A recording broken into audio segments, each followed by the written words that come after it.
Extraordinary problems require extraordinary care. Avail up to 50% off on skin and hair treatments only at VCare. 5-star K Senthil மற்றும் Duvin Studios presents Sibiraj நடிப்பில் 10 hours வெற்றி நடை போடுகிறது.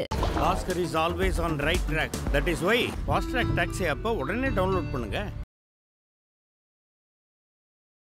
வணக்கம் sir. வணக்கம். தமிழக வெற்றி கழகம் கடந்த முறை நிறைய பேசியிருந்தீங்க.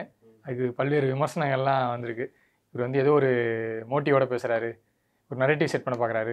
தமிழக வெற்றி கழகம் தனித்து தான் போட்டி, இவர் வந்து ஏடிஎம்கே கூட இவர் பேசினால மட்டும் கூட்டணியில் போயிடுவோமா, இவர் ஏடிஎம்கேவுடைய ஆள், இவர் அதை பேசி நரேட்டிவ் செட் பண்ணுறாரு சொல்லுவீங்க. நீங்கள் வந்து தமிழக வெற்றி கழகம் ஆரம்பித்ததுலேருந்து இன்னும் பெரிய அளவில் அந்த மாநாடு நடத்தினாங்க, அதுக்கப்புறம் வந்து பொதுக்குழு நடந்துச்சு. இப்போ அடுத்த கட்ட நடவடிக்கையாக வந்து இப்போது தகவல் தொழில்நுட்பம் மற்றும் சமூக ஊடக பிரிவு அதுக்கான மீட்டிங் போயிட்டுருக்கு. சைமல்டேனியஸாக பூத் கமிட்டி மீட்டிங்கும் போயிட்டுருக்கு. ஸோ அடுத்த கட்ட நகர்வை நோக்கி தமிழக வெற்றி கழகம் எடுத்து வைக்கிறாங்களா? உங்கள் மீதான விமர்சனங்களும் வந்திருக்கு, செயல்பட ஆரம்பிச்சிருக்காங்க. எப்படி பார்க்குறீங்க சார்? நீங்கள் வந்து அப்டேட்டாகவே இல்லை. இப்போ என்னை வந்து திமுகவில் சேர்த்துட்டாங்க. நேற்று ஒரு இது மாதிரி விஷயம் விமர்சனம் பண்ணோன்னா, இவர் வந்து திமுகவுடைய திமுக தலைவர் அவரோட லிங்கில் இருக்கிறாரு, இவர் இப்படி துட்டு வாங்கிட்டாரு பேசுகிறாரு அப்படி இப்படின்னு. எனக்கு ஒரு பிரச்சனை இருக்குது. நான் வந்து எது விஷயமோ அதை பேசிட்டு போயிடுவேன். திமுக இருக்கட்டும், அதிமுகவாக இருக்கட்டும். நீங்கள் பார்த்தீங்கன்னா தெரியும் என்னுடைய பேச்சுகளில் என்ன ஃபேக்டோ அதை சொல்லிட்டு போயிடுவேன். ஏடிஎம்கே ஏன் போச்சு, எடப்பாடி ஒரு ஆளச்சிறந்த தலைவர், அவர் கீழே இது அப்படிலாம் கிடையாது. இங்கே எதிர்பார்த்தாங்க, வரலை. இப்படியே போனால் தனியாக போனால் மாட்டிக்குவாங்க. அவங்களும் போன 2024 பிரிஞ்சதுனால எவ்வளோ இதுன்னு தெரிஞ்சது. அவங்களும் இது பண்ணாங்க. அப்போ அண்ணனும் நோக்கினால் அவளும் நோக்கினால் 2 பேரும் ஒன்றா ஆகிட்டாங்க. நீங்கள் இழுத்துக்கிட்டே இருந்தீங்க, அவங்க ஒன்றானணும் உங்களுக்கு பிரச்சனை. இதை தான் நம்ம போன கண்டனில் பேசணும். இதில் எங்கேயாவது யார் நம்ம வாழ்த்தி பேசியிருக்கோமா? இருக்கிற ஃபேக்டாக பேசணும். இவங்களுக்கு என்னென்னா, வந்த புதுசில் நல்லா பாருங்கள், விஜய் நடிகராக ஒரு அது முடிச்சுட்டு வர்றாரு அப்படின்னு அறிவித்த உடனே நான் இப்போ வேறு ஒரு மீடியாவில் இருந்தேன். இவர்களுடைய தகவல்கள் பல விஷயங்கள் அப்போ நெருக்கமான அவர்கள்ட்டேருந்து நமக்கு வரும். அவங்களுக்கு ஒரு ப்ரொமோஷன் மாதிரியே இது பண்ணோம். பலரும் இவர்களை விமர்சித்த பொழுது என் போன்றவர்கள் சொன்னது, ஒரு நடிகர் அவருடைய பிஸ்னஸை விட்டுட்டு வராரு, ஆயிரக்கணக்கான கோடி ரூபா வருஷத்துக்கு 2 படம் நடித்தா 1000 கோடி டோட்டல் வருமானம்னு வச்சிங்களேன். ஆயிரக்கணக்கான குடும்பங்கள் அவரை வச்சு வாழ்கிறது, இது எல்லாத்தையும் விட்டுட்டு மக்களுக்கு ஏதோ பண்ணணுன்னு வர்றாரு. வரட்டுமே. வர்றதுக்கு முன்னாடியே நீங்கள் ஏன் துடிக்கிறீங்க? அவர் வந்து அவருடைய கொள்கையை சொல்லிட்டோம், அவர் அரசியல் பண்ணட்டும், அதுக்கப்புறம் அவங்க விமர்சனத்தை வைங்கன்னு சொன்னோம். அதே மாதிரி வந்தார், மாநாடு நடத்தினார். அது வர்றதுக்கு முன்னாடியே பல அணிகள் அமைச்சாங்க. அதெல்லாம் நம்ம பேசியிருக்கோம் விரிவாக. இவங்ககிட்ட இருக்கிறதே சமூக வலைதளம் வந்து வெயிட்டு, அந்த மாதிரி வண்டையாக திட்டுவாங்க. அவங்களெல்லாம் வண்டையாக திட்டக்கூடாது, கரெக்டாக நடந்துக்கணும், பொறுமையாக. இன்றைக்கும் பலரும் அதை ஃபாலோ பண்ணுறாங்க. பல ரசிகர்கள் அந்த தலைமை சொன்ன விஷயத்தை ஃபாலோ பண்ணுறாங்க. அப்போ பொறுமையாக நீங்கள் விமர்சனத்தை நீங்கள் எதிர்கொள்ளணும். அந்த மாதிரிலாம் சமூக ஊடகம் வச்சு அதை ஒரு நெறிப்படுத்தினாங்க. இன்னும் பல விஷயங்களில் அணிகள் அமைக்கிறாங்க அப்படிலாம் சொன்னோம். நல்லா அடுத்த கட்டத்தில் நகர்றாங்க. விக்கிரவாண்டி மாநாடு அப்போல்லாம் இவங்களை பற்றி தெரியாது, இவங்க ஏதோ ஒரு இது பண்ணுறாங்கன்னு. விக்கிரவாண்டி மாநாட்டில் அவர் பேசின பேச்சு மற்ற விஷயங்கள்லாம் வேறு லெவல் ரீச். அதுக்கப்புறம் அந்த டெம்போ அப்படியே மூவ் ஆகும் அப்படின்னு நினச்சா உங்களுக்கு எதுவுமே இல்லை. டொம்முன்னு உக்காந்துக்குச்சு. எல்லாரையும் கேட்குறோம், என்னங்க ஏதுன்னு கேட்குறோம். பலரும் இதே மாதிரி நம்மள மாதிரியே எண்ணத்தில் தாவேகாக்குள்ளே வரணும் எல்லான்னு பார்த்தா யாருக்கும் அனுமதி இல்லை. சரி, தாவேகாக்குள்ளே இந்த மாதிரி வெற்றிக்கு உறுதுணையாக ஆரம்ப காலத்தில் இருந்தவர்கள் பார்த்தா புறக்கணிக்கப்படுகிறார்கள். இல்லை சார், இதுக்கு ஒரு ரீசன் நான் ஒருத்தர் பேசும்போது அவர் என்ன சொல்கிறாருன்னா, கட்சி எந்த கட்சியாச்சும் வெளியிலேருந்து வரவங்கள வேணான்னு சொல்லுவாங்களா, அது ஏன் வந்து ஹோல்ட் பண்ணுறாங்கன்னா, இப்போ வந்து கடந்த காலங்களில் விஜயகாந்த் போய் ஏதாவது ட்ரைனிங் எடுத்துட்டு கடந்த காலங்களில் விஜயகாந்துக்கு என்ன ஆச்சு, ஒரு மாட்டு கட்சியிலேருந்து வந்து சேர்றாங்கன்னா அவங்க வந்து உண்மையிலேயே வந்து கட்சியோட கொள்கையோ இல்லை வந்து ஒரு மாற்று அரசியலையோ விரும்பி வராங்களா, இல்லை வந்து அந்த கட்சியால் வேணும்னே வந்து இப்போ அமைச்சிட்டு நாளைக்கு வந்து ஒரு அதிகாரத்துக்கு வரும்போது கட்சியை பிரிக்கிறது. சொல்கிறவர் யாருன்னு பேரே கேட்குறீங்களா சார்? ஆமாம், அவங்கள்ட்ட சொன்னது யார்? இதை வந்து இப்போ தமிழக வெற்றி கழகத்துக்கு ஆதரவாக பேசியிருக்கக்கூடிய காங்கிரஸ் கட்சியை சேர்ந்த இப்ராஹிம் ராவுத்தர் சொல்கிறாரு. இப்போ நான் என்ன கேட்குறேன், விஜயகாந்துக்கு என்ன நடந்தது? கூட இருந்தவங்களே வந்து அதிமுக போய் சேர்ந்தாங்களா? வெளிக்கட்சியில் வந்தவங்களா கூட இருந்தவங்களா? விஜயகாந்த் கூட ஆரம்ப காலத்தில் பயணிச்சவங்களும் போனாங்களா சார்? போனாங்கல்ல. அப்போது அவர் சொல்கிறது அங்கேயே அடிப்படுதா? வெளி கட்சியிலேருந்து வர்றவங்கள நீங்கள் டெஸ்ட் வைக்கிறோம். இப்போ விண்வெளிக்கு போனால் நீங்கள் உங்கள் இதயம் தாங்குமா, எவ்வளோ அளவுக்கு நீங்கள் ஓடுவீங்க, உங்கள் ப்ரெஷர் தாங்குமா, இதெல்லாம் டெஸ்ட் வைப்பாங்க. உங்கள் கட்சிக்கு வரதுக்கு என்ன டெஸ்ட் வைக்கணும்? உங்களுக்கே டெஸ்ட் வைக்கிற லெவல் தான் இருக்கிறீங்க. அவங்க வந்து எல்லாருமே வரதாங்க. இப்போ சேகர் பாபு வந்தார், அதிமுகவில் இருக்க வரைக்கும் அதிமுக விசுவாசமாக ஒரு ஆர்ப்பாட்ட நாயகனாக இருந்தார். திமுகவுக்கு வந்தார், எப்படி திமுக விசுவாசமாக தானே இருக்கார். செந்தில் பாலாஜி வந்தார், முத்துசாமி வந்தார், இருக்கார். அப்போ நீங்கள் வரைமுறை வச்சுருக்கீங்க. விஜயகாந்த் உதாரணமே தப்பாச்சே. விஜயகாந்தை கவிழ்த்துட்டு போனது எல்லாமே விஜயகாந்தால் உருவாக்கப்பட்ட அவருடைய ரசிகர்கள், அவருடைய ஃபாலோவர்ஸ், அவங்க தான். வெளியிலேருந்து வந்தவங்க யாரும் கிடையாது. அப்போ இது வந்து இப்படியும் இல்லை அப்படி இல்லைன்னு தெரியுதா? நீங்கள் கட்சியை ஒழுங்காக கொண்டு போனீங்கன்னா இருப்பாங்க. விஜயகாந்த் அவர் கட்சியுடைய உள் பிரச்சனைகள் இன்னும் பல பிரச்சனைகளில் இன்னொரு கட்சி ஆதிக்கம் செலுத்துச்சு. அதெல்லாம் சேர்ந்து தான் அந்த கட்சியெல்லாம் உடைச்சிட்டு போனாங்க. அவங்க எல்லாம் யாருன்னு பார்த்தீங்கன்னா விஜயகாந்தால் உருவாக்கப்பட்டவர்கள், விஜயகாந்த் கட்சியினர். அப்போ இந்த வாதம் தப்பாகிடுதா? இன்னொன்று, ஒரு கட்சிக்கு வெளியிலேருந்து வர்றவர்கள் மூலிமா அந்த கட்சி பலம் பெறுதுன்னா திமுகவை சொல்லலாம், பிஜேபியை சொல்லலாம். இன்றைக்கி பிஜேபியில் பல மாநிலங்களில் யார் இருக்கா? காங்கிரஸில் இருந்தவங்க தான் இருக்கிறாங்க தளபதிகளாக. அப்போது நீங்கள் தீர்மானிக்கிறது யார் தேவை யார், நீங்கள் தான் யாரையுமே உள்ள விட மாட்டேங்கிறீங்களே. இன்னொன்று, விக்கிரவாண்டி மாநாட்டில் பெரிதும் உழைத்தது, பெரிய அளவில் பண்ணது வந்து 3 ஆலோசகர்கள், ஐயநாதன், இந்த மாதிரி ஆட்கள். அவர்களுடைய அந்த ஸ்பீச்சு, அந்த தீர்மானங்கள் தான் நின்றுச்சு. ஆனால் அவங்க இது பண்ணலையே. இன்னொன்று, எந்த கட்சியிலும் இல்லாத ஒரு குற்றச்சாட்டுன்னா, ஒரு ஸ்ட்ராட்டஜிஸ்ட்டு கட்சியை தீர்மானிக்கிறாருங்கன்னு. இப்போ இவர் இருந்தார் பிரசாந்த் கிஷோர், அவரோடவா அவர்கிட்ட சிஷனாக இருந்தவங்க தானே நீங்கள்லாம். அவர் நான் திமுகவில் போயிட்டு யார் சேரணும் யார் வரணும் யார் வரக்கூடாதுன்னு தீர்மானிச்சாரா? அவர் கொடுத்த வேலையை அவர் பார்த்தாரு. எந்தெந்த மாவட்டங்கள் என்ன பிரச்சனை, மாவட்ட நிர்வாகிகள் ஏதாவது பிரச்சனையா, கட்சி செயல்பாடு என்னென்ன பண்ணணும். இது சுனில்கிட்ட கொடுத்தாங்க, ஐயா சைக்கிள் ஓட்டுங்க ஐயா, டீ சாப்பிடுங்க ஐயா, ஹோட்டலில் போய் இது பண்ணுங்க ஐயா, நல்லா ஒரு ஃப்ரெஷ்ஷான லீடராக இளம் தலைவர் மாதிரி காமிச்சிக்கிங்க. இந்த வேலை தானே பண்ணாங்க. பத்திரிகைகளில் பூஸ்ட் பண்ணுற மாதிரி இது பண்ணுறது, செய்தியை உருவாக்குறது, நரேட்டிவ் கிரியேட் பண்ணுறது, இதுதானே உங்கள் வேலை. நரேட்டிவ் கிரியேட் பண்ணுறது உங்கள் வேலை. எப்படி வந்துச்சு? அது ஒரு டீம், அது ஒரு டீம் நரேட்டிவ் செட் பண்ணிச்சு. திடீர்னு மாநில சுயாட்சி ஸ்டாலின் உட்காந்து வீட்டில் யோசிச்சுட்டு எப்போ மாநில சுயாட்சி தான் சொல்கிறாங்க. எல்லாம் இந்த டீம் தான். ராபின் சர்மா, சுனில் டீமு, இப்போ வந்திருக்கு ஐபேக் டீம் சேர்ந்துருக்குது. இது மாதிரி பல டீமு. அதே போல் தமிழ் வெற்றி கழகத்துலேயும் ஒரு ஆலோசகர் இருக்காங்க. அவங்க வந்து ஆலோசனை கொடுக்குறாங்க செயல்படுறதுக்கு. இல்லை சில இது ஹோல்ட் பண்ணுங்கன்னா அந்த ஆலோசனைக்கிறாங்க, சரி ஹோல்ட் பண்ணலாம், கொஞ்ச நாள் வெயிட் பண்ணலான்னு சொல்லிட்டு அது அப்படியே எடுத்துக்கலாம்ல சார்? உங்களுக்கே அநியாயமாக இல்லை இந்த மாதிரி சொல்கிறதுக்கு? நியாயமா இருக்கா? நம்ம சென்னை சாலைகள்லாம் ரொம்ப அருமையா இருக்கு சார், ஒரு பள்ளம் இல்ல சார்ன்ற மாதிரி இது நீங்க சொல்றது இல்ல சார். இப்போ ஒரு நியாய தர்மமான இல்ல சார். இப்போ நம்ம பேசிட்டு இருக்கோம், உங்களுக்கு கிடைச்ச சோர்ஸ் அடிப்படையில் நீங்க பேசுறீங்க. ஆனா இப்போ அவங்க என்ன மைண்ட் செட்ல இருக்காங்க, அவங்க என்ன நாலேஜ், அவங்க மைண்ட் செட் பத்தி யாருக்குங்க தேவை? நான் சொல்றது ஒரு கட்சினா நம்ம ஒரு 30-40 வருஷமா பார்த்துட்டு வரோம் அரசியல் கட்சினா எப்படி இருக்கும் அப்படின்னு. இப்போ நீங்கள் சொன்னீங்கல்ல, அவங்களுக்கு கிடைச்ச இதில் அடிப்பிரகாரில் அவங்க வந்து சில இதெல்லாம் ஸ்ட்ராட்டஜிலாம் செயல்படுறாங்கன்னு, ஏதாவது ஒன்று சொல்லுங்கள். இன்னைக்கு வந்து மீட்டிங் நடக்குது ஸ்ட்ராட்டஜியா? இல்லை சார், ஒரு நாள் கழிச்சு நீங்கள் சொல்லிட்டு இருந்தீங்க அடுத்த பாய்ச்சல் இல்லைன்ட்டு. ஓஹோ, மீட்டிங் நடந்துட்டு இருக்கு. சரி, அது ஒரு ஸ்ட்ராட்டஜி இல்லை சார். நான் கேட்குற ஸ்ட்ராட்டஜி சொல்லுங்கன்னு. இப்போ ஜான் ஆரோக்கியசாமி இருக்கார், அவர் என்ன பண்ணார்? ஒரு ஸ்ட்ராட்டஜி ஏதாவது சொல்லுங்கள். திமுகவை ஃபாலோ பண்ணி பண்ணுறதை தாண்டி ஏதாவது சொல்லுங்கள். திமுக மாநில சுயாட்சி இதுவா? மாநில சுயாட்சி நாங்களும் ஆதரிக்கிறோம். நீட்டு விலக்கு நாங்களும் நீட்டு விலக்கு கோருது. வக்ஃப் போர்டு இதுவா? நாங்களும் வக்ஃப் போர்டு இது. என்ன ஸ்ட்ராட்டஜி பண்ணிருக்கோம்? எக்ஸ்க்ளூசிவா தாவேக்கு என்ன பண்ணாங்க? தனியாக ஒரு பிரச்சனை கையில் ஸ்ட்ராட்டஜி உருவாக்கணும்ல. திமுக வளர விடணும், அதிமுக வளர விடணும், அந்த மாதிரி ஏதாவது சொல்லுங்கள். நடுவில் பரந்தூர் போனார், அது பெரிய ஒரு ரைட், அது உண்மையிலேயே நல்ல விஷயம் தான். ஏன்னா அவர் பரந்தூர் போனது ஒரு பெரிய, அதுதான் நான் சொல்கிறேன். இது மாதிரி இம்பாக்டை ஏற்படுத்துகிற மாதிரி, ஜனங்கள்கிட்ட விஜயை கொண்டு போய் சேர்க்குற மாதிரி, திமுகவுக்கு அழுத்தம் கொடுக்குற மாதிரி, அதிமுகவும் சேர்த்து அழுத்தம் கொடுக்குற மாதிரி, இன்னும் வந்தான் நேற்று வந்தவன் டக்குன்னு ஏதோ கையில் எடுக்கிறான், நம்மளாம் என்ன பண்ணிகிட்டு இருக்கோம் அந்த அழுத்தம் அதிமுகவுக்கு, இந்த நாள் இந்த மாதிரி பண்ணானா நமக்கு பெரிய பிரச்சனையாக வரும் அப்படின்னு திமுகவுக்கு என்ன சொல்லுங்கள், வேறு சொல்லுங்கள் சார். இப்போ அடுத்து அவருமே அந்த படப்பிடிப்பு முடிச்சுட்டு வரலாம். இது வரைக்கும் என்ன பண்ணான்னு நான் கேட்குறேன், சொல்லுங்கள். நீங்களாம் நல்லா கேட்குறீங்க, அவங்களாம் கேளுங்க. இனிமேல் இது வரைக்கும் என்ன பண்ணீங்க சார்? இப்போ அந்த வக்ஃபு பிரச்சனை வந்து கையில் எடுத்திருக்காங்க. நான் தான் சொல்லிட்டேன், திமுக பண்ணதெல்லாம் இவங்க பண்ணுறாங்கன்னு வழிமொழிகிறேன். இந்த தீர்மானத்தை நான் வழிமொழிகிறேன், அவ்வளோதானே. வேற இல்லை சார். நான் என்ன கேட்க வரும்னா, ஓகே கட்சி நீங்கள் சொன்னீங்க, நான் சொன்னேன், பிரசாந்த் கிஷோர், சுனில், இவங்க எல்லாம் தினம் ஸ்ட்ராட்டஜி. இப்போ திமுக பண்றது பிரச்சனை கையிலாம் தாண்டி இன்டர்னலா இன்னும் அவங்க கட்சியை வந்து இன்னும் அந்த ஸ்ட்ரக்சரைஸ் பண்ணணும்ல சார். திமுக வந்து நீங்க வந்து ஒரு அப்போ இது விட்டுருங்க, ஸ்ட்ராட்டஜி அழிச்சிருங்க, உட்கட்டமைப்பை சரி பண்ணுவது, அது சொல்லுங்க சார். நிர்வாகிகள் நியமனம் இருக்கும் நீங்க சொன்னீங்க, போன சொன்னீங்க 20 மாவட்ட செயலாளர்கள் நியமிக்கலன்னு சொன்னீங்க. நியமிச்சிட்டாங்களா? இல்லை சார், இப்போ அதுக்கான வேலைகள் போயிட்டு இருக்கலாம் இல்லையா? வேலை போயிட்டு இருக்குதா? எத்தனை வேலை? 19 பேர் மீதி நியமிக்கிறதுக்கு என்ன வேலை? அடுத்து பூத் கமிட்டி மீட்டிங் ஏற்பாடு பண்ணியிருக்காங்க. மாவட்டம் முடிச்சிருவோம். மாவட்டம் இதெல்லாம் நான் வந்து கிண்டலுக்கு பேசலை, அந்த ரசிகர்கள் உணரட்டும். நம்புகிறாங்கல்ல, விஜய் நம்புகிறாரு, ரசிகர்கள் நம்புகிறாங்க. நமக்காக இவரை நம்ம நியமிச்சிருக்கோம், இவர் நமக்காக ஏதாவது பண்ண, ரொம்ப சீரியஸான இஷ்யூவாக சொல்கிறேன் நான், கிண்டல் விட்டுருங்க. இல்லை சார், நீங்கள் சீரியஸாக சொல்கிறீங்க. ஆனால் இப்போது என்ன சொன்னாங்கன்னா, கட்சி ஆரம்பிச்சு இப்போ தான் 2வது வருஷம், ஒரு ஆண்டில் அடிக்கடி ஒரு 20 வருஷம் தரலாமா? இல்லை சார், விஜய் ஒரு சின்ன மிஸ்டேக் பண்ணா கூட ஏன் வந்து இந்த அளவுக்கு ஒரு சென்சிட்டிவ் ஆக்கி சோஷியல் மீடியாவில் போட்டு வறுத்தெடுத்து, அதாவது விஜய் ஃபங்க்ஷனில் வந்து ஒரு கட் அவுட்டில் ஒரு சின்ன ஸ்பெல்லிங் மிஸ்டேக் விட்டுட்டாலுமே அதை வந்து அன்னைக்கு வந்து அந்த ஒரு ஹாட் விஷயத்துக்கு நியூஸா மாறுது. அது அந்த அன்னைக்கு பிரேக்கிங் போகுது. அந்த அந்த அளவுக்கு தரம் தாழ்ந்து இன்னைக்கு ஊடகங்கள் இருக்குது. ஊடகங்கள் ஜால்ரா ஊடகங்களா இருக்குது. நீங்க அதுக்குள்ள வராதீங்க. அதெல்லாம் சொல்லதான் செய்வாங்க. விஜய் டார்கெட் பண்ண தான் செய்வாங்க. டார்கெட் பண்ண தான் செய்வாங்க. ட்ரால் பண்ண தான் செய்வாங்க. அதெல்லாம் மீறி தான் நீங்க போகணும். எல்லாருமே அதை இல்ல அனுபவிச்சிருக்காங்க. இப்ப நீங்க சொல்றீங்களா நான் என்ன கிண்டல் இன்னைக்கு பண்ணல. அதே ஸ்கேல்ல தான் இப்போ சிஎம் நீங்க பேசுறீங்கல்ல. சிஎம் இங்கிலீஷ் பேப்பர் படிக்கிற மாதிரி பண்ணி ட்ரால் பண்றாங்க. அதுக்காக அவர் வீட்டில் உட்காந்துக்கிறாரா? இல்லை அவங்க வேற எதுவும் பண்ணாம இருக்காங்களா?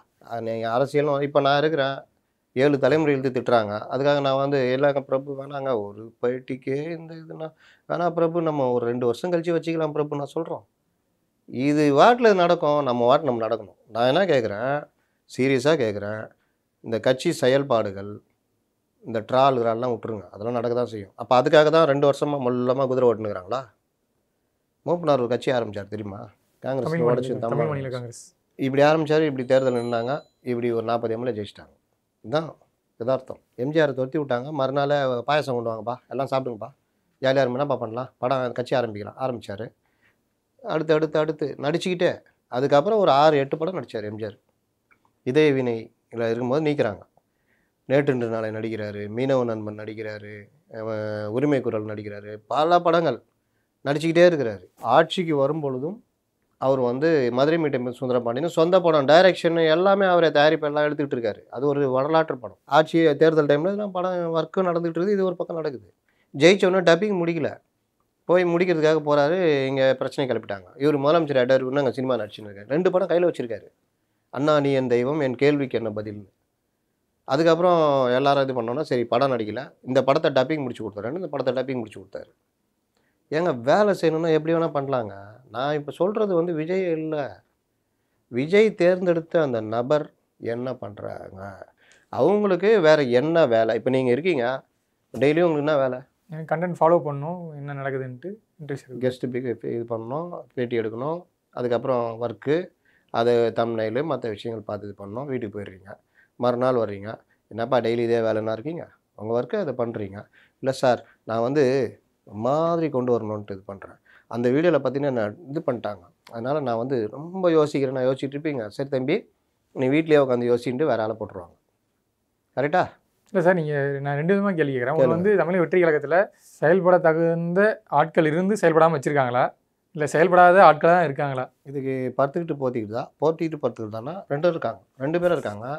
வேலை செய்யணும்னு ஆசைப்பட்டு இது பண்ண முடியாமல் உள்ளார இருக்காங்க.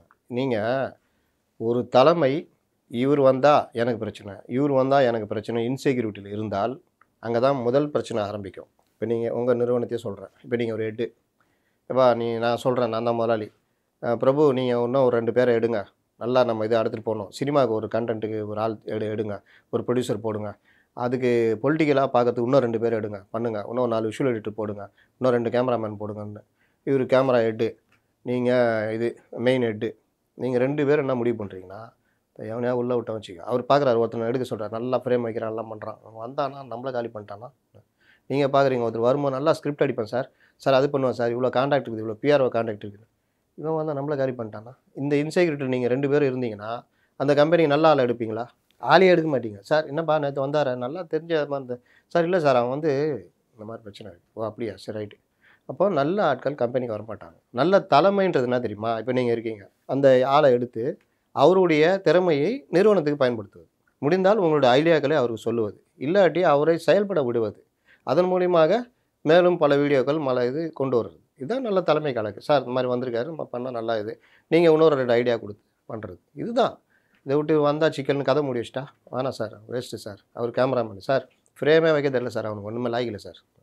அப்போ என்ன நீங்கள் தான் இருப்பீங்க நிறுவனத்தில், வேறு யாராவது வருவாங்களா? இல்லை சார், இப்போது ஒரு இன்னும் இப்போ என்ன எக்ஸாம்பிள் வச்சு கேட்குறேன். இப்போ நான் சொல்கிறதெல்லாம் தலைமை ஒருத்தர் இருக்காருல்ல, அவர் வந்து நம்பணும்ல. உங்களை நம்புறாரு, உங்களை அவர் நம்புறாரு, உங்களையும் ஒரே நம்புறாரு. நீங்கள் 2 பேரும் சேர்ந்து வச்சுட்டு போய் பதில் சொல்கிறீங்க. என்னப்பா அந்த ப்ரொடியூசரு, சார் சரியே இல்லை சார், நீங்கள் வேணால் அவர் கேட்டு பாருங்களேன். அந்த கேமராமேன் எப்படி அவர்கிட்ட கேட்குறாரு, சார் சரியே இல்லை, நீங்கள் வேணால் பிரபுட்ட கேட்டு பாருங்களேன். 2 பேரும் சேர்ந்து சார் சரியில்லை சார், அப்படியா சரி. அவர் என்னையோ ஒருத்தர் வரவர், அவர் என்ன பண்ண முடியும்? அவருக்கு இந்த துறையிலேயே அனுபவம் இல்லை. அப்போ இன்னும் லாபம் தானே. இன்றைக்கி பல நிறுவனங்கள் நடக்குது. நான் சொன்ன தாவேகளை மட்டும் நடக்கலை, பல நிறுவனங்களே அது நடக்குது. இல்லை சார், இப்போது ஓப்பனாக கேட்குறேன், இது கடந்த முறையும் கேட்டவங்ககிட்ட, ஒருவேளை விஜய் அவர்கள் இந்த சினிமா ஷூட்டிங்லாம் முடிச்சுட்டு நேரடியாக வந்து உட்காராரு, கட்சி அலுவலகம் தொடங்கி கட்சியில் ஆஃபீஸ் உட்காந்து டெய்லியும் மாவட்ட செயலர்கள் என்ன பிரச்சனை, என்ன கட்சியில் என்ன போயிட்டுருக்கு, அடுத்து என்ன பண்ணலான்னு டேரெக்டாக கவனிக்க தொடங்கினா இது எதுவுமே 2 நாளில் இவங்களை கண்டுபிடிச்சிடுவார். இந்த 2 லகட பாண்டிகளை 2 நாளில் கண்டுபிடிச்சிடுவார். அவ்வளோதான். இல்லை அது ஒருவேளை இப்போ இந்த சுணக்கம் வந்து ஒருவேளை அவர் வந்ததுக்கப்புறம் எல்லாமே கிளியர் ஆகலாம் தெரியாது. இவங்க எந்த அளவுக்கு நம்ப வச்சுருக்காங்க தெரியாதுல்ல. நான் விசாரித்த வரைக்கும் இவங்க சொல்கிற திரைக்கதை அவங்கக்கிட்ட சொல்கிற டைரக்டருங்க சொல்கிறத விட நல்ல திரைக்கதை சொல்கிறாங்க. காளியம்மாள் ஏங்க வரல? சார் நான் பார்த்துறேன் சார், கொண்டு வாங்க. சரி சார், ஒரு நல்ல நாள் பார்த்து சேர்க்கலான்னு இருக்கிறேன். அதெல்லாம் வேணாங்க, ரொம்ப நாள் ஆயிடுச்சிங்க, நீங்கள் அவங்கள சேர்க்குற வழியை பாருங்கள். சரிங்க சார், நாளைக்கு நான் வர சொல்கிறேன் சார். மறுநாள் காளியம்மாவை வர சொல்கிறாங்க. அவங்க உஷார், ஒவ்வொரு தடையும் வந்துட்டு நான் வந்து அசிங்கப்பட்டு போகிறதா, என் ரெப்ரசன்டேட்டிவ் அனுப்புகிறேன்னு ஒருத்தர் அனுப்புகிறாங்க. அவரை உக்காருங்கன்றாங்க. கொஞ்ச நேரம் பொறுத்து அங்கே உட்காருங்கன்றாங்க. இவரை பார்க்கணும், அவரை பார்க்கணுன்றாங்க. அவர் வெறுத்து போய் காளியம்மாளுக்கு ஃபோன் பண்ணிட்டு சரி கிளம்பி வந்துருங்கன்றாங்க. 3 ஹவர் போட்டு போயிடுறாரு. காளியம்மாளுக்கு எந்த பதிலும் இல்லை. இப்போ சொல்லுங்கள், விஜய் என்ன சொன்னார்? லேட் பண்ணாதீங்க, அவங்கள கொண்டு வந்துருங்க. விஜய் சொல்லியிருக்காரு. ஏங்க இன்றைக்கி இவங்க வந்து மறைக்கலாங்க, இன்றைக்கி அந்த ரசிகர்களும் நம்பலாம். இப்போ எங்களை போகிற ஆட்கள் வேண்டுமென்றே சொல்கிற நம்பலாம். ஒரு கட்டத்தில் சம்மந்தப்பட்டவங்கள பேட்டிக்கு வரலாம்ல, வெளியில் வரலாம். அன்றைக்கி உண்மைகள் வரும்ல, அன்றைக்கி யார் யார் இதை தடுத்தாங்க என்னன்னு வரும்ல, அன்றைக்கி தெரியும். என்ன விஷயம்னா அப்புறம் காளியம்மாள் இனி வர்றதில்லைன்னு முடிவு பண்ணிட்டாங்க. இனி அவங்க சேர்றது வந்து வேணான்னு முடிவு பண்ணிட்டாங்க. மருது அழகுராஜ் இப்போ அவர் ட்வீட்லாம் பாருங்கள், திமுக ஆதரவாக போட்டுக்கிட்டு இருக்காரு. தெரியுதா? பாருங்கள் வேணா. ஏன்? அவருக்கு தெரிஞ்சு போச்சு, இங்கே வந்தால் இவங்க இழுத்தடிக்கிறாங்க பண்ணுறாங்க. அவரையும் கூப்பிட்ருக்காங்க. இன்னும் பலரையும் இப்போ மறுபடியும் கூப்பிட்றாங்க. பலரும் வந்து இது பண்ணுற மாதிரி இல்லை. அதுக்கு ஒரு முக்கிய காரணம், பழுத்த மரத்தில் தான் பறவைகள் வந்து உட்காரும். அந்த மரம் ஒன்றும் இல்லைன்னா வராது. அரசியலே ஒரு லாப நஷ்ட கணக்கு தான். அப்போது நீங்கள் வந்து கூட்டணி ஏடிஎம் கூடலாம் கூட்டணி இந்த மாதிரிலாம் போயிருந்தாங்கன்னா இன்றைக்கி மொச்சிட்டு இருப்பாங்க, பலாப்பழத்தை வைக்கிற மாதிரி. அவங்க அதுக்கு இது பண்ணல, தனியாக இருக்குன்றாங்க. இப்போது அதுக்குரிய விளைவே அவர் சந்திப்பாங்க. மற்றவங்களும் வெளியிலேருந்து வரணும்னா யோசிப்பாங்கன்னா இங்கே வந்து போய் மாட்டிக்கிட்டு நம்ம கை காசு செலவழிச்சிக்கிட்டு என்னத்தை நம்ம பண்ணுறதுன்னு யோசிப்பாங்க. இல்லை சார், இப்போ அதிமுகவுடைய கூட்டணி இல்லாமல் போனதால் மட்டும் வந்து தாவக்கே வந்து எந்த குறைஞ்சி போயிடுச்சுன்னு நம்ம நான் அந்த காளியம்மாள் மட்டும் நான் முடிச்சுக்கிறேன். அடுத்து நீங்கள் அந்த கேள்வி வாங்க. இப்போது விஜய் மறுபடியும் கூப்பிட்டு நான் காளியம்மாளை கேட்டேன். என்னன்னா இவங்க சொல்கிற கதை, சார் காளியம்மாள் உங்களோட ஃபோட்டோ எடுத்தாங்களா சார்? எப்போ எடுத்திருக்காங்க போல், ஒரு 3 மாதம் முன்னாடி. அதை வச்சுட்டு அதிமுகவில் பேரம் பேசுகிறாங்க சார். சார் இது இந்த மாதிரி ஏதாவது ஒரு கதைகளை சொல்கிறது. அப்போ அது என்ன ஆகும்னா அவர் அப்படியா சரி அப்போ நீங்கள் பார்த்துங்க, மெயின்டைன் பண்ணிங்க, அவ்வளோதான். அப்போ காளியம்மாள் கதை முடிஞ்சிடும். காளியம்மாள் வரமாட்டாங்க. இந்த மாதிரி ஒவ்வொருத்தருக்கும் ஏதாவது ஒரு கதை, இல்லாட்டி அவங்க கான்டாக்டே இல்லாத நிலமை. இல்லை நான் என்ன சொல்கிறேன், ரொம்ப சிம்பிள். என்ன திட்டி போட்டவங்களே கீழே ஒருத்தர் கேட்டிருக்காரு, அவர் சொல்கிறதே தப்புன்னே வச்சுக்கோ, நம்ம கட்சிக்கு ஏன் ப்ரோ யாருமே வரமாட்டேங்கிறாங்கன்னு கேட்குறாரு. அதுக்கு அந்த நபர்கள் பதில் சொல்லலை. ஏன்னா கேட்குறது மைனாரிட்டி, சிந்திக்கிறவன் நீ கம்மியாக இருக்கிறான். பெரும்பாலும் அபிமானத்தினால சிந்திக்க மறுக்கிறாங்க. ரெண்டாவது, இவர்கள் ஒரு நரேட்டிவ் உருவாக்குறாங்க. எப்படின்னா இருக்கிற பிரச்சனைகளை மறைக்கிற வேலையை பண்ணுறாங்க. நான் ஒரு உதாரணம் கூட நேற்று கூட ஒரு இதில் சொல்லியிருந்தேன். மைக்கேல் மதன காமராஜ் படம் பார்த்தீங்களா? அதில் சந்தானம் அந்த வில்லன் கமல் கூடயே இருப்பார். அந்த அம்மா வந்து நீன்னு சொல்லும் கமலை பார்த்துட்டு. கமலுக்கு உண்மை தெரிஞ்சிடும்னு சொல்லிட்டு டமால்னு கட்டையை வச்சு அடிச்சிடுவாப்புல. ஏய் என்னையா பொம்பளை போட்டு அடிக்கிறேன்னா? இல்லைங்க, இல்லை விடுப்பா பாப்பா அப்படின்னு. ஏன்னா இந்த கமலை இவர் எடுத்து வில்லனா வளர்த்து இவர் லாபத்துக்கு வச்சுருப்பார். இந்த 4 கமலும் அண்ணன் இந்த மீன் இந்த கமலுக்கு தெரிஞ்சால் பிரச்சனை ஆகிடும்ட்டு இவர் 2வது இடத்துல கட்டி போடுவார். அங்கேயும் அந்த அம்மா நீன்னமோ டமால்னு கட்டையில் அடிப்பார். சேம் அதே பேட்டர்ன் தான். அப்படியே இங்கே கொண்டு வந்து பொறுத்திங்க. இந்த மாதிரி பிரச்சனையை யாராவது சொல்கிறாங்க, இது பண்ணுறாங்கன்னா அவங்கள கட்டையில் அடிக்கிற வேலையை பண்ணுறாங்க. பிரச்சனையை சீர் பண்ணுற வேலை இல்லை. நீங்கள் பாருங்கள், இத்தனை 1.5-2 வருஷத்தை நெருங்கிட்டு இருக்குது. ஒரு முறையான கட்சிக்குள்ளே வெளியில் வந்து யாரையுமே விடலை. விட்டது 2 பேர், அது அவங்க ஆட்களில் தான். ஒருத்தர் சிடி நிர்மல்குமார், ராஜ்மோகன் அண்ட் ஆதவ் வந்ததே இவங்க இஷ்டம் இல்லை. அது விஜய்கிட்ட ஒரு நண்பர் சொல்லி அப்புறம் விஜய் அப்படியா டைரெக்டாக அவரை வர சொல்லுங்கன்னு சொல்லி இவங்களை மீறி தான் அவர் போயிட்டார். அவர் பணம் படைத்தவர், அவர் இவங்களால ஒன்றும் பண்ண முடியல. ஆனாலும் அவர் வந்து அவருடைய ஒர்க்கை பண்ண முடியல. ஆனால் அவர் வந்து அதான் விசிகே எழுதும் போது நிறைய அந்த மாநாடுலாம் நடத்தினார். ஆனால் இங்கே வந்துட்டு இப்போ தான் ரொம்ப நாளைக்கு அப்புறம் இந்த மீட்டிங் அவர் கலந்துக்கிறாரு. எது சமூக ஊடக பிரிவு அந்த மீட்டிங் நடக்குது. அதில் அவரும் புஷியானது அவர்களும் கலந்துக்கிறாரு. அதே மாதிரி இந்த அவர் டெல்லியில் போய் அந்த வக்பு டெல்லிக்கு இவங்க போக முடியாதுல்ல. எவனா மைக்கை போட்டால் யார் நாத்து? வக்பு போர்டில் என்ன பிரச்சனைங்க? இல்லைங்க என்ன பிரச்சனை? ஏங்க பிரச்சனைங்க இல்லைங்க, ஏப்பா உன் நிலத்தை பிடுங்க நீ விட்டுருவியா? அதான் மேட்ரு போ அப்படின்வான். அதனால் இப்போ கரெக்டாக சொல்லணுன்னா இவர் தான் ஆதவ் தான் சொல்லுவார். யாருங்க உங்களுக்காக வாதாடின வக்கீல்னா என்ன சொல்கிறது? ஏதாவது ஒன்று சொல்லிட்டாப்லன்னா சஞ்சீவ் கண்ணான்னு சொல்லிட்டாருன்னா சிக்கலாயிடும்ல. அதனால் அவர் போகல. இவர் தான் பார்த்துருப்பார் செலவுகளெல்லாம். அதனால் இவர் போயிருக்காருன்னு வச்சிங்களேன். செயல்பட கொஞ்சம் இவர் ஆரம்பிச்சிருக்காரு. யார்? ஆதவ் அர்ஜுனா. ஆமாம், வேற என்ன. அப்போது ஆதவ் அர்ஜுனா வந்து கொஞ்சம் இப்போ ஒன்றும் இல்லை, நீங்கள் கவலைப்படாதீங்க. மறுபடியும் 2 நாள் 10 நூல் இழுத்துருவாங்க. மறுபடியும் ஆதவ் அர்ஜுனா சைலண்ட் மோடு போயிடுவார். அப்போது நீங்கள் பார்த்தீங்கன்னா தமிழ்நாடு ஃபுல்லாக இவர்களுக்காக செயல்படுபவர்களோ இவர்களுக்காக ஒரு தளபதிகளோ இதுவோ எங்கேயுமே பெருசாக இல்லை பாருங்கள். அப்படி வச்சுக்கிட்டு நீங்கள் எதை போய் நீங்கள் சந்திக்க போகணுன்னு கேட்குறேன். மற்ற அரசியல் கட்சியில் பாருங்கள், வேறு வேறு லெவலில் இருக்கிறாங்க. 2வது 3வது 4வது 5ஆம் கட்ட தலைவர்கள்லாம். திமுகலாம் இப்போவும் பாருங்கள், இளைஞர்களை மாணவர்களை வச்சுக்கிட்டு பழைய கதையெல்லாம் போட்டு உருட்டிகிட்டு இருக்கிறாங்க. எமர்ஜென்சியிலே நாங்கள் அன்றைக்கு உருட்டுறாங்களா இல்லையா? இவன் 2K கிட்ஸ்லாம் பார்த்துனுக்குது, எமர்ஜென்சிலே பயங்கரமாக பண்ணிட்டாங்களா அப்படின்னு. இவங்க போய் அங்கே உருட்டுவாங்க. எப்படியா ஒரு வகையில் அவங்க செயல்பட்டு இருக்காங்களா? இந்த மாதிரி விஷயங்கள்லாம் தான் ஏன் அவங்க பண்ணோம்? நாங்கள் தான் பெரிய கட்சி, எங்கள்கிட்ட பேசுறதுக்கு ஆளாக இல்லை, மைக்கை கொடுத்தா அவன்கிட்ட வந்து பிடுங்கணும், அந்த மாதிரி பேசுவான் அவன். ஆனால் அப்படி இருந்தாலும் அடுத்த கட்ட பேச்சாளர் உருவாக்குறாங்களா இல்லையா? இது ஏடிஎம்கேல நீங்கள் நேரத்துலாம் ஸ்பீட் ஆகிட்டாங்க. மறுபடியும் அப்படியே தூக்கத்துலேருந்து சும்மா தலையெல்லாம் உருப்பிக்கின்னு கட்சி கூட்டணி குறித்து யாரும் வெளியே பேசக்கூடாது, மீடியாக்கள் யாரையும் டிபேட். ஆமாம், நீ எப்போ பார்த்தாலும் போய் இப்படி வெளியே வந்து மைக்கை நிட்டால கூட்டணி கூட்டணி கூட்டணி யாருன்னா என்ன பண்ணுவோம்? ஏங்க கூட்டணி இல்லைங்கன்னா அதை சொல்லிட்டீங்களா கூட்டணின்னு சொல்லிட்டு. ஏங்க கூட்டணி இல்லைன்றதுக்கு நான் கூட்டணின்ற வார்த்தை சொல்லணும்ல, அதான் சார் சொல்கிறேன் கூட்டணின்னு சொல்லிட்டீங்கல்ல அப்படின்னு. வெறுத்து போய் ஆமாயா கூட்டணி, இதை தான் நாங்கள் கேட்டோம், இப்போ ஒத்துக்கிட்டீங்கல்ல, இதை முதல்ல ஒத்துக்கிட்டுருக்கலாம்ல அப்படின்னு. இதே பிரச்சனை. அப்போ என்ன தான் பண்ணுவாங்க அவங்க? இல்லை சார், நான் நடுவில் ஒரு கேள்வி கேட்டேன். தமிழக வெற்றி கழகம் அதிமுகவுடன் கூட்டணி இல்லை அப்படின்ற ஒரு முடிவு பண்ண காரணத்தினாலேயே தமிழக வெற்றி கழகம் வந்து ஒரு வேல்யூ இல்லாமல் போயிடுச்சா? இவங்க வந்து இது 2026 நீங்கள் சொன்ன ஒரு வலுவான கூட்டணி தமிழக வெற்றி கழகம் அமைக்கலை, தனியாகவே போட்டிடுறாங்க, அதனால் இந்த கட்சி வந்து எந்த விதத்தில் குறைஞ்சி போயிடும் அப்படின்ற கேள்விகள்லாம் முன்வைக்கிறாங்கல்ல. இல்லைங்க, நான் வந்து ஜெயிக்கவே ஆட்சிக்கு வர வேணாம். முதல்ல விஜய் ரசிகர்கள் இந்த மாதிரி என் மேலே புழுதி வாரி தூட்டுறவர்கள் ஒரு விஷயத்தை புரிஞ்சுக்கணும். நம்ம விருப்பமோ நம்முடைய இதுவோ எதுவுமே கிடையாது. நம்ம வந்து ஒரு அனலைஸ் பண்ணுறோம். அந்த அனலைஸில் இந்த கட்சிக்கு இப்போ இவ்வளோ நேரம் பேசணும்ல, இது மாதிரி அடிப்படை விஷயங்களில் பெரிய மைனஸ் இருக்குது. அதுக்கு அடிப்படையான காரணம் கட்சி பொதுச் செயலாளராக போட்டிருக்க புஷி ஆனந்த், உலக மெகா ஸ்ட்ராட்டஜிஸ்ட்டு மிஸ்டர் ஜான். இப்போ இவங்க 2 பேர்னால அடுத்த நகரத்துக்கு நகரல. அப்போது இந்த கட்சி பெரிய கட்சி, அவ்வளோ பெரிய இளைஞர்கள், பிராண்ட் வேல்யூல கட்சி. விஜய் வந்து பரந்தூர் போகிறாருன்னா அலறாங்க, அது ரீச் ஆகுது, அன்றைக்கி அறிக்கையெல்லாம் வருது.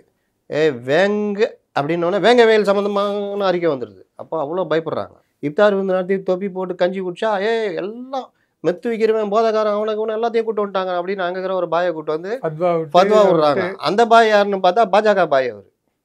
அவர் சிஏக்கு ஆதரவாக போராடிக்கிறார். டேய் நீ அவனா நீ இங்கே வந்துக்கிற அப்படின்ற மாதிரி ஆயிடுச்சு. கண்டிப்பாக விஜய் வந்து கூர்ந்து கவனிக்கிறாங்க, பயப்படுறாங்க. அப்போ நீ அதுக்கேற்ற மாதிரி ஸ்பீட் ஆகணும்ல. நீ எதுவுமே பண்ணலன்னு அர்த்தம்.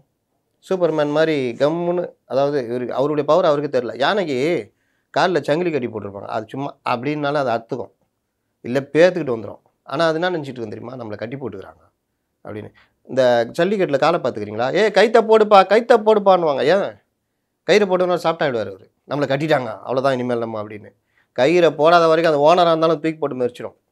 இவர் கைத்து போடப்பட்ட காலை மாதிரி இருக்கார். அதுக்கு காரணம் என்ன? இந்த பார்ட்டிங்க. அவர் இவங்களை நம்பி கொடுத்துருக்காரு. சரி, இப்போ நான் பாயிண்ட்டுக்கு வரேன். இவ்வளோ பெரிய கட்சி இருக்குன்னா அப்போது யதார்த்தம் என்ன? நம்ம ஜெயிக்கணும், இந்த ஆட்சியை வீழ்த்தணும், பிஜேபி வரக்கூடாது. இது எல்லாத்துக்கும் ஒரே தீர்வு பாருங்கள். சொன்னால் இவன் யார் தெரியுமா, எப்படியாவது ஏடிஎம்கில் கொண்டு போய் சேர்க்கலான்னு பார்க்குறாங்க. நானா சேர்க்கலான்னு பார்க்குறேன். நான் ஒரு அனலைஸ் சொல்கிறேன், இது இப்படி பண்ணனா காலி. அவங்க முடிவெடுக்க வேண்டியது பண்ணக்கூடாதுன்னு அவங்க பாடுபட்டுனுக்குறாங்க. எப்பா அவங்க சேர்ந்துருங்கிற போகிறாங்க, அவங்கள்ட்ட சொல்லியா நீ பயங்கரமான ஆளியா அவங்க அப்படின்னு. நான் பயங்கரமான ஆள் இல்லை அப்படின்னு, அவன் பயங்கரமான ஆளுங்க அப்படின்னு. அப்படியா அப்படின்னு சேராமல் இப்படி சேரலையா, சந்தோஷம், எப்பா சந்தோஷம், சேரலடான்னு. அங்கே பார்த்தா டம்முக்கு அங்கே சேர்ந்துட்டாங்க. என்னடா இதை தடுக்கிறதுக்குள்ளே அங்கே சேர்ந்துட்டாங்க. இப்போ அந்த பிரச்சனை இவங்களுக்கு. ஆனால் நீங்கள் இந்த சேர்ந்து இருந்தீங்கன்னா ஒரு 50 சீட்டோ 60 சீட்டோ வச்சுக்கலாம். நீங்கள் எப்படியும் 40 சீட்டு மேலே ஜெயிப்பீங்கள்ல. உங்கள் எல்லா மேட்டரும் அவங்க பார்த்துக்குவாங்கல்ல. புஷியானதுலாம் நீ போயிட்டு மைக்கெலாம் போட தேவையில்ல. நீ வாட்டில் ஓரமாக மைக்கை தூக்கினு எப்பா அந்த கால் கட்டுறா, பேனரு டேய் அப்படியே ஓடிடலாம். இங்கே தான் பேசுறதுக்கு ஆள் இருப்பாங்களா? ஜெயக்குமார் மைக்கு நிட்டுனா ஒரு முளத்துக்கு பேசுவார், சிவி சண்முகம் அவர் பேசுவார். நீ ஓரமாக நின்று போயிடலாம், பிரச்சனை இல்லைல்ல. 40-45 எம்எல்ஏ ஜெயிச்சிக்கலாம். திமுக 3வது இடம் போயிட்டா நீங்கள் எதிர்கட்சி தலைவர், இல்லை அவங்க ஒன்றும் இல்லாமல் போயிட்டாங்கன்னா நீங்கள் கூட்டணி ஆட்சி, எவ்வளோ வாய்ப்பு இருந்துச்சு. நீங்கள் சொல்கிறீங்க நீங்கள் பேச தேவையில்லைன்ட்டு. ஆனால் இப்போ தமிழக வெற்றி கழகத்துலேயும் நிறைய செய்தி தொடர்பாளர் இருக்காங்க, நல்ல பேராசிரியர்கள்லாம் செய்தி தொடர்பாளர் போட்டுறாங்க. அவங்ககிட்ட நான் பேசின வரைக்குமே அவங்க நல்லா என்ன சொல்கிறது, எல்லா பிரச்சனைகளையும் உணர்ந்து மக்கள் பிரச்சனை எடுத்து பேசக்கூடிய ஆட்களாக தான் இருக்காங்க. சம்பத்குமார் பேராசிரியர் இருக்கார், அவர் வந்து கொள்கை பரப்பு இணைச் செயலாளராக இருக்கார் நினைக்கிறேன். அவர்லாம் நல்லா பேசக்கூடிய. அதான் இல்லைன்னு சொன்னால் கம்மியாக இருக்காங்க தானே சொல்கிறேன். நீங்கள் சொல்லுங்கள், 10 பேர் சொல்லுங்கள் சார். உடனே நீங்கள் லிஸ்ட்டை எட்டு உடனே. ஆமாங்க, என்னென்னா நான் டிஎம்கில் 10 பேர் சொன்னால் சொல்லுவீங்கல்ல, சொல்லுவேன். ஏடிஎம்கில் 10 பேர் சொன்னால் சொல்லுவீங்கல்ல, இதில் சொல்லுங்கள் 10 பேர் சொல்லுங்கள், நான் விரல் மாட்டிக்கிட்டே வரேன். சொல்லுங்கள். லைலாமணி, விக்னேஷ்குமார், அப்புறம் அந்த ராம்குமார், ராஜ்மோகன், சம்பத்குமார், அது ஒரிஜினா இருக்காரு. அது அர்ஜுனா, புஷியானந்த சொன்னீங்கன்னா கோச்சிக்குவேன் நான். அப்புறம் சிடிஆர் நிர்மல்குமார் சிடி பாவம் பேசுகிறவர் பேச விடாமல் வச்சுக்கிறாங்க. அப்புறம் இந்த 3 காலியாகுது 10க்கு. மாவட்ட செயலர்கள்லாம் ஏங்க பேர் சொல்லுங்கள். ராஜேஷ்குமார், தாகிரா, இவங்களாம் பேசியே நான் பார்க்கல. வெங்கட்ராமன் அவரையும் பேசியே பார்க்கல. அவர் இப்போ ஒரு மேடையிலலாம் பேசினாரு. ஆனால் நீங்கள் சொன்ன மாதிரி பரவலாக பேசினார்ல அப்படி. அதனால் தெரியுதா வித்தியாசம்? இது நம்ம கிண்டலுக்கு சொல்லலை, அந்த லெவலில் இவங்க வச்சுருக்காங்க. அப்படியே விரிஞ்சு பறஞ்சு இருக்கணும். பேச விட்டா பேசுறதுக்கு ஆள் இருக்காங்க, ஆனால் பேச விட்றது இல்லைன்ற. நீங்கள் பயிற்சி பட்டு நடத்தணும், அதை நடத்தணும், இதை நடத்தணும். இன்னொன்று வெளியிலேருந்து கொண்டு வரவங்க மூலியமாக ஒரு அனுபவம் கிடைக்கும். ஒரு பெரிய பேச்சாளர் உள்ள வரதா இருந்தார், அவர் 5 மணி நேரம் பேசுவார். மாற்றலாம், இது மாற்றலான்ட்டு ஃபீட்பேக்ஸ் கிடைக்கும். இதுக்கு என்ன பதில் சொல்லணும், அதுக்கு என்ன பதில் சொல்லணும். இப்போ ஏடிஎம் நேரத்துலேருந்து ஆரம்பிச்சிட்டாங்க, என்னென்ன பண்ணணும், எப்படி பண்ணணும், இவங்களை எப்படி அடிக்கணும்னு. அப்போ இதுதான் ஒர்க்கு, புரியுதா? இப்போ உங்களை அவங்க திட்டுறாங்கல்ல, எதுக்காக பதில் சொல்லியிருக்கீங்களா? பொன்முடி பதில் சொன்னீங்களா? முதல்ல சொல்லுங்கள். பொன்முடிக்கு நீங்கள் கண்டிச்சு எதாவது பேசுனீங்களா? எவ்வளோ பெரிய இஷ்யூ அது? உங்களுக்கு லாபம் தானே? உங்கள் மகளிர் அணியை வச்சு போராட்டங்கிறத ஆரம்பிச்சிங்களா? ஏடிஎம்கே விழிச்சிக்கிட்டாங்க. நீங்கள் மறியல்லாம் பண்ணுறாங்க, கடலூரில் மறியல் பண்ணுறாங்க. எந்த கட்சிரா இதுன்னு பார்த்தா ஏடிஎம்கே. அட வந்துட்டிங்களா ஃபார்முக்கு அப்படின்னு. அப்போ நீங்கள் உங்களை திட்டுறாங்கல்ல, விஜயே நேரடியாக திட்டுறாங்க, அந்த விஷயத்துக்கு கூட பதில் சொல்லலையே. இவங்க எங்கே போய் சண்டை போட்டுனுக்குறாங்களா? எங்களை மாதிரி ஆளுங்கள்ட்ட சண்டை போடுறாங்க. நம்ம ஏப்பா அப்படி போகாதப்பா, பள்ளங்க இது பாரு, யோ போயா வேலையை பார்த்துட்டு போய். அறிவு இல்லை உனக்கு? எனக்கு தெரியாது, கண் தெரியாது எனக்கு. பள்ளத்தை பற்றி நீ பேசுகிற? பள்ளத்தில் உழுணுன்னு நீ காத்துக்கிட்டு இருக்கிறேன். இல்லைப்பா உளுந்துருவாப்பா, எனக்கு தெரியும் போ. நான் ஐடிவிங் கூட்டத்துக்கு போகிறேன், ஒன்றை நான் வச்சுக்கிறேன். அப்படி என்னையா பண்ணிட்டேன் நான்? என்ன பண்ணிட்டேன்? நீங்கள் வர்றீங்க கமெண்ட்ஸ் தாண்டி டைரக்ட் மிரட்டல்லாம் வருதா? நான் அந்த லெவல்லாம் வரல. வந்தாலும் என்ன பண்ணுறது, சந்திச்சு தான் ஆகணும். அவங்க நான் தான் சொல்கிறேன்னே, இவர்கள் அந்த விஷயத்தில் ரசிகர்கள் இன்னை வரைக்கும் சிந்திக்கிறாங்க. இன்னும் சொல்கிறது கரெக்டாக தானே இருக்குது. ஏன் இதுன்னு அந்த சிந்தனை அதிகமாச்சுன்னா பேட்டா 2 பேருக்கும். இப்போ இல்லை, நான் சொல்கிறேன். நான் இப்போ சொல்கிறத இன்றைக்கி நீங்கள் மாற்றிக்கிட்டு ஆளை செட் பண்ணி அடிக்கிற வேலைலாம் பண்ணுறீங்க. 2026க்கு அப்புறம் யோசிப்பாங்கள்ல. பேட்டா அவர் சொன்னார்யா, கரெக்டு தான், அன்றைக்கே சொன்னார்யா, இவங்க தான் அப்படின்றது வரும். ஏங்க நீங்கள் அந்த கட்சியை வெற்றியடைய வச்சு ஒரு பாதையில் வேறு லெவலில் நீங்கள் கொண்டு போனீங்கன்னா, நீங்கள் 10 கட்சிக்கு ஸ்ட்ராட்டஜி ஒர்க் பண்ணலாம்ல. வந்தாரியா, விஜய்க்கு செட் பண்ணாரியா, சும்மா அலற விட்டாரியா டிஎம்கேவை, அலற விட்டாரியா ஏடிஎம்கேவை, சும்மா கட்சியை வேறு லெவல் போயிடுச்சியா இவர் இப்படியா? அதானே மார்க்கெட் வேல்யூ அதானுங்க. பிரபு நல்லா பண்ணுறாருப்பா, செம்மையாக கேள்வி கேட்குறாருப்பா, அது பண்ணுறாருப்பா. நம்ம இது கூப்பிட்டு பாரியா, அங்கே இருக்கிற கூப்பிட்டு சொல்லுவாங்க, அந்த பையன் பிரபு நல்லா பண்ணுறாப்புல, நம்ம இது கூப்பிடு. ஏன் பண்ணால் கூப்பிடுவாங்க. அப்போ ஸ்ட்ராட்டஜி வரைக்கும் அதானே. நீ நல்லா பண்ணுறீங்க, யாரையும் வரவிடாமல் பார்த்துக்கிறீங்க. ஏன் வரல சார்? அவர் சார் யூரியா வரல சார், அவர் கையை மடித்து விட்டுங்கிறார் சார் எப்போவுமே. யூரியா வரல சார், அவர் கிராப் இப்படி வாரிக்கிறார் சார். ஓ அப்படியா, சரி இப்படியே ஒன்றா என்னங்க பண்ணுறது? சரி, நீங்களும் பாவம் முட்டு குத்துலாம் பார்க்குறீங்க, கொடுங்க சொல்லுங்க. இல்லை சார், இதை தாண்டி இப்போது திமுக உட்கட்சி பிரச்சனை அதுவும் கேட்குறாங்க. திமுக உட்கட்சி பிரச்சனை போயிட்டு இருக்கு, அதை யாராச்சும் எடுத்து பேசுறீங்களா? பேசுகிறாங்க. அதிமுக எவ்வளோ பிரச்சனை பொன்முடி நீக்கிட்டு லட்சுமணனை கொண்டு வரதுக்கு இது பண்ண போகிறாங்க. பொன்முடி ஓரங்கட்ட படிக்கிறாரான்னு பேசுகிறாங்க. அன்பில் மகேஷுக்கும் நேருக்கும் பிரச்சனையான்னு பேசுகிறாங்க. இல்லை ஆனால் இங்கே சார், இங்கே சோசியல் மீடியாவில் போய் பார்த்தோம்னா இம்பார்ட்டன்ஸ் எதுன்னு பார்த்தீங்கன்னா விஜய் தான் போட்டு அடிச்சுட்டு அதிகமாக பார்க்கும்போது காய்ந்த மரம் கல்லடி போடுங்க. நீங்கள் காய்ந்த மரங்க, நீங்கள் அந்த லெவல்லேருந்து அடுத்த லெவலுக்கு போங்கன்னு தான் சொல்கிறோம். ஆனால் நீங்கள் என்ன பண்ணுறீங்க, எப்போ அவனை அடிக்கிறான்ப்பானா நம்ம கட்சியில் ஒரு சின்ன நகரம் இருந்தால் கூட உடனே ட்ரால் பண்ணுறாங்க. ஏதாச்சும் ஒன்று உதாரணத்துக்கு இந்த வக்பு, நீங்கள் தான் காரணம். இந்த வக்போடு ஏன் முட்டு கொடுக்குறீங்கன்ற, ஏன் முட்டு கொடுக்குறீங்க? முதல்ல கோர்ட்டு ப்ரொசீஜர்லாம் அதுக்கேற்ற மாதிரி தான் பேசணும். அது சொன்னால் ஒருத்தர் எடுத்து வச்சுக்கிட்டு இத்தனை இது அத்தனை இது எத்தனை தான் இல்லை. ரொம்ப சிம்பிளாக சொல்கிறேன். 73 75 பெட்டிஷனர், அதில் 73வது இடம் தாவேகா யாஷ் விஜய் அப்படின்னு ஒருத்தர் தான் ஃபைல் பண்ணியிருக்காரு. அது நம்பர் ஆயிடுச்சு. ஆனால் விசாரணைக்கு எடுத்துக்கொள்ளப்பட்டது 5 முக்கியமான இது. அதில் 1 திமுகவே இல்லைன்னு இவங்க சொல்லிட்டு இருக்காங்க. திமுக வில்சன் ஆஜரானார், வாதாடினார். 2 காங்கிரஸ் கபில் சிப்பில் வாதாடினார். 3 ஓவைசி, அவருக்கு ஒரு வழக்கறிஞர் வாதாடினார். 4 கேரளாவில் இருக்க ஒரு இஸ்லாமிய அமைப்பு, அதுக்கு தான் அபிஷேக் மனு சிங் வாதாடினார். 5வது இன்னொரு முஸ்லீம் அமைப்பு. இந்த 5 பேருடைய வழக்கறிஞர்கள் வாதாடினாங்க. வாதங்கள்லாம் முடியும் போது அதில் தடை கிடைன்னு ஒரு உருட்டுனாங்களா திமுகவில்? தடையெல்லாம் கிடையாது. என்ன நினச்சிக்கிட்டு இருக்கிற நீ, நிலத்தை நெறிப்படுத்துகிறேன், எடுக்கிறேன், லிஸ்ட் அவுட் பண்ணுறேன்னு சொல்லிட்டு நீ வாட்டில் 100 வருஷம் பாத்தியது இருக்கும், டாக்குமெண்ட் எல்லாம் எடுத்துக்குவியா? இதெல்லாம் நிதானம் வேணுங்க. அப்போ அந்த நிலத்தை எடுக்கிற விவகாரத்தில் சுப்ரீம் கோர்ட்டு தலையிடுது. ஏன் தலையிடுதுன்னா, இப்போ மற்ற வட மாநிலங்களில் வேணும்னு பிடிங்கிடுவாங்க. 100 வருஷமாக எங்கள் தர்கா இடம் தாங்க இதுன்னு. 100 வருஷம் டாக்குமெண்ட் காமி. ஏங்க டாக்குமெண்ட் அது கிடையாது எடுத்துக்கோ தர்கா விடுறா அப்படின்ட்டாங்கன்னா சிக்கல். இது வந்து ஒரு இந்து முஸ்லீம் கலவரத்துக்கு உருவாகிறது காரணமாகும். பல பிரச்சனை. அதில் ஒரு நீதிமன்றம் கரெக்டாக தலையிடுது. அப்புறம் அந்த வக்ஃப் போர்டு கவுன்சிலில் வெளியாட்களை போடுறத அதை எப்படி ஏற்றுக்க முடியும்? மற்ற இதில் போட ஒத்துக்குவீங்களா அப்படின்னு கேட்குறப்போ இது. அப்போ நான் அது ரெண்டுக்கு நான் இன்டிம் ஸ்டே கொடுக்குறேன் அப்படின்னு ஜட்ஜி சொல்கிறேன். இல்லை இது ரெண்டுத்தையும் நாங்கள் நிறுத்தி வைக்கிறோம் அப்படின்னோன்னா சரி ரைட்டு. அப்போ அதை மீறி போட்டிங்கன்னா சிக்கலாகும். எல்லா ஸ்டேட்டுக்கும் சொல்லிடுங்க இது ரைட்டு. அப்போ அடுத்த 5ஆம் தேதி இந்த மாதிரி கும்பலாக வந்து நிற்கக்கூடாது. 70-80 பேர், 5 பேர் மட்டும்தான் அனுமதி. மற்றவங்களாம் மனுவை வாபஸ் வாங்கிடுங்க. இந்த அரசியலுக்கு போடுறது, ஆதாயத்துக்கு போடுறதெல்லாம் வச்சுக்கூடாது. உண்மையிலே அக்கறைக்கு போடுறீங்கள அந்த அமைப்புகள் போடட்டும். அதுதான் எல்லாரும் வந்து கிளப்னா எல்லாரும் பேச ஆரம்பிப்போம். அதனால் 5 மனுதாரர்கள் மட்டும் யாருன்னு நீங்கள் முடிவு பண்ணிட்டு வாங்க. மற்றவங்களாம் வாபஸ் வாங்கிடுங்க. இல்லைன்னா தள்ளுபடி பண்ணிட்டு வந்துட்டாங்கள. அடுத்த இயரிங்கில் எத்தனை பேர் இருக்காங்க இல்லைன்னு தெரியாது. இப்போ இவங்க சொன்னாங்கல்ல எங்கள் ஆள் தான் போய் வாதாடினாரு, எங்களுக்காக தான் வாதாடினார் சார். இப்போது விஜய் அவர்கள் வந்து அபிஷேக் சிங் மனுவை பாராட்டி ஒரு ட்வீட் போட்டிருக்காரு. அதுக்கு அந்த ட்வீட்டை அவர் வந்து அவர் தமிழ் தெரியுமா இங்கிலீஷ் தெரியுமா 2005 போட்டு வச்சிருக்காரு. இங்கிலீஷில் தான் சார் போட்டு வச்சிருக்காரு. இங்கிலீஷ் ட்வீட் பார்த்தேன் சார். 2005 இங்கிலீஷ் ட்வீட் தான். ஆமாம் இங்கிலீஷ் ட்வீட் தான் கரெக்ட். நான் தமிழ்ன்ட்டேன். 2005 தான். அப்போ 2025 2005 போட்டிருக்காரு. அவர் ரீட்வீட் பண்ணிட்டார். அவர் பார்த்துருப்பார் ஐயா ஜாலி நம்ம யாருக்கோ வாதாடணும் இவங்களுக்கு வாதாடணும் நினச்சிட்டு இருக்காங்க சரி விடு அப்படின்னு ரீட்வீட் பண்ணி அவர் party senior council Abhishek Singh மன்வின் போட்டிருக்காரு. பாருங்க கோர்ட்டு ப்ரொசீஜர் தெரிஞ்சால் இவங்க இந்த மாதிரிலாம் பேச மாட்டாங்க. கோர்ட்டு ப்ரொசீஜரு இதில் ஒரு விவாதமே போக வேணான்றேன் சார். ஒரு சரி ஓகே சார் நமக்கு சொல்ல பொதுவாகவே இவர்கள் ரசிகர்களே சொல்கிறேன். அதில் அவங்க இல்லை சரி அவர் ஆதவ அர்ஜுனா ஏதோ பேசிட்டாரு பேட்டி கொடுத்துட்டாரு. இவங்க அதை கையில் எடுத்து ட்ரால் பண்ண ஆரம்பிச்சிட்டாங்க. அதை பற்றி ஒரு விவாதமே போக வேணான்றேன். ஆனால் இவங்க திரும்ப சொல்ல வைக்கிறாங்க. சொல்ல வைக்கிறனால அந்த விவாதம் மறுபடியும் தொடருது. 5 மனுதாரர் யார் நான் சொல்லிட்டேன்.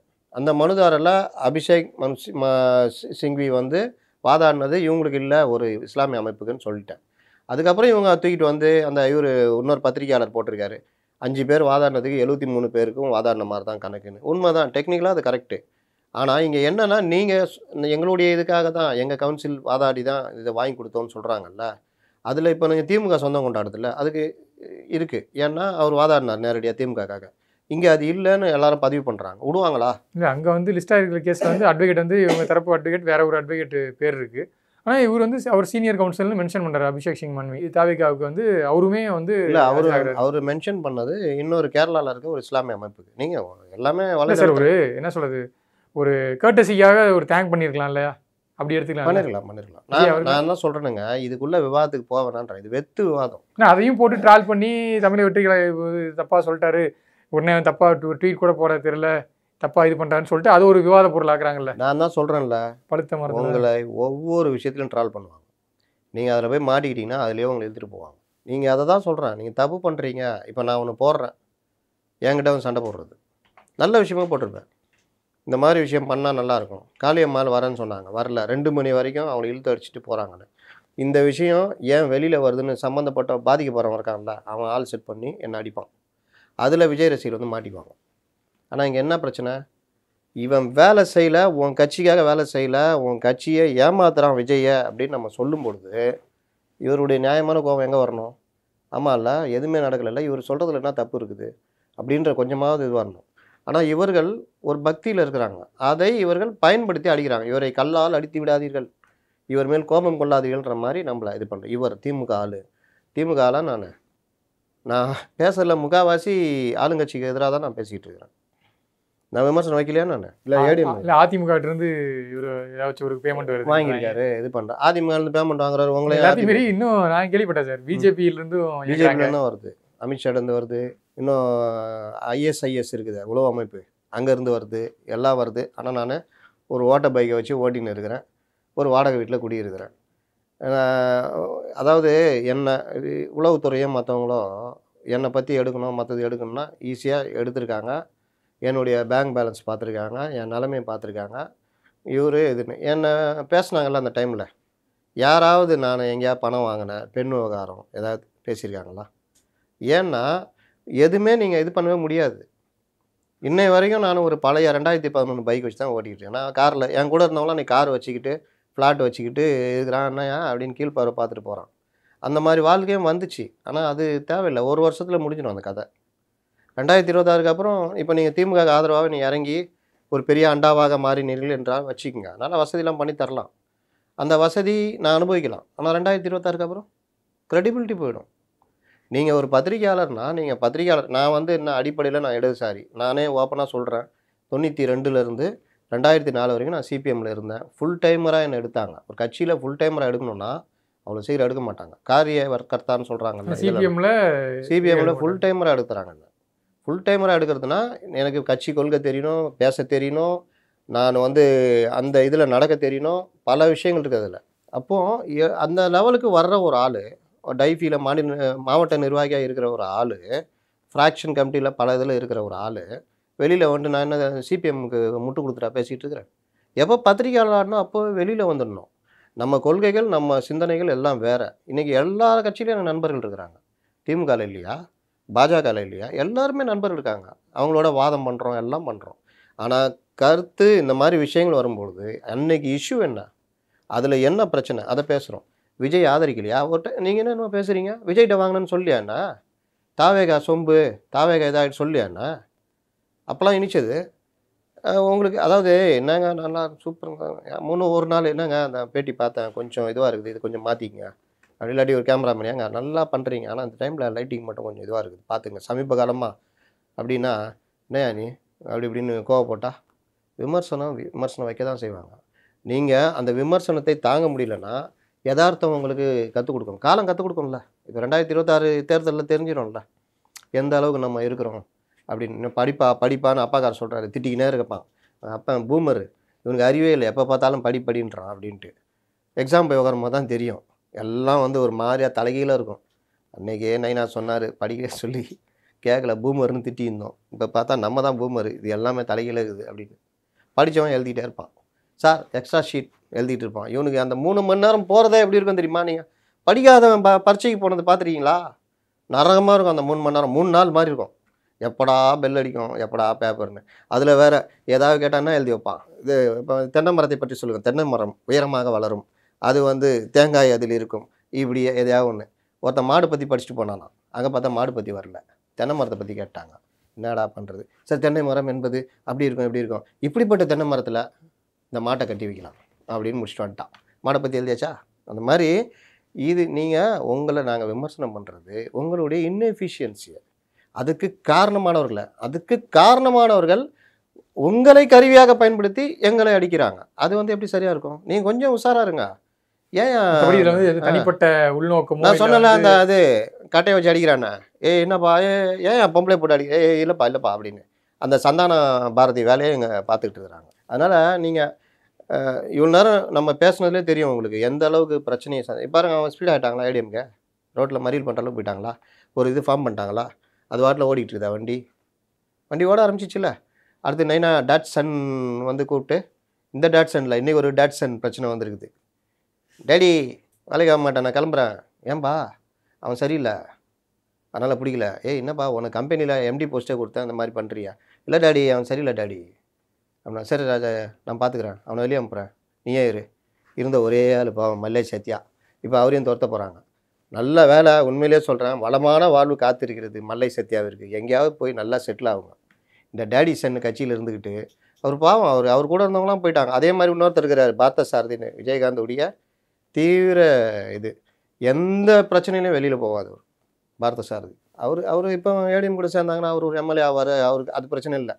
ஆனால் இவர் நான் தேர்தலில் போட்டியிட மாட்டேன் அப்படின்றார் திடீர்னு. வைகோ என்னடா இது 5 வருஷம் காத்திருந்தோம் எம்எல்ஏ சீட்டு கிடைக்கும் பார்த்தா இந்த மாதிரி பண்ணுறாங்க. அதனால் டேடிக்கிட்டே தான் மாட்டியிருந்தோன்னா இப்போ சன்னுக்கிட்டே மாட்டிகிட்டு இருக்காங்க. அந்த இது நம்ம சொல்ல வருது, இந்த டேடி வந்து டிஎம்கே, சன்னு வந்து என்டிஏ, இது அப்படி இப்படி தீர்த்து உள்ளே கொண்டு வந்துடுவாங்க. அப்போ இவங்களுடைய கூட்டணி இன்னும் ஸ்ட்ராங் ஆகிடும். நீங்கள் பாருங்கள், நேற்று ஆதரவு பத்திரிகைகள் எழுத ஆரம்பிச்சிச்சா அதிமுகவிற்கு வாய்ப்புகள் பெருகி வருகிறது. இதுதான் கொஞ்சம் கொஞ்சமாக கூட ஆரம்பிக்கும். இது கூட ஆரம்பிக்கும் ஜனங்க என்னப்பா இந்த தடவை அவங்க தான் வருன்றாங்க. அப்படியா? ஆமாம், நல்லா ஸ்ட்ராங்காக இருக்குதான். இந்த உளவியல் தாக்கம் வந்து அவனுக்கே போட்டுடலாம்பான்னு போட்டுருவாங்க. இப்பயே ஒரு ட்ரெண்ட் செட் பண்ணுறாங்க.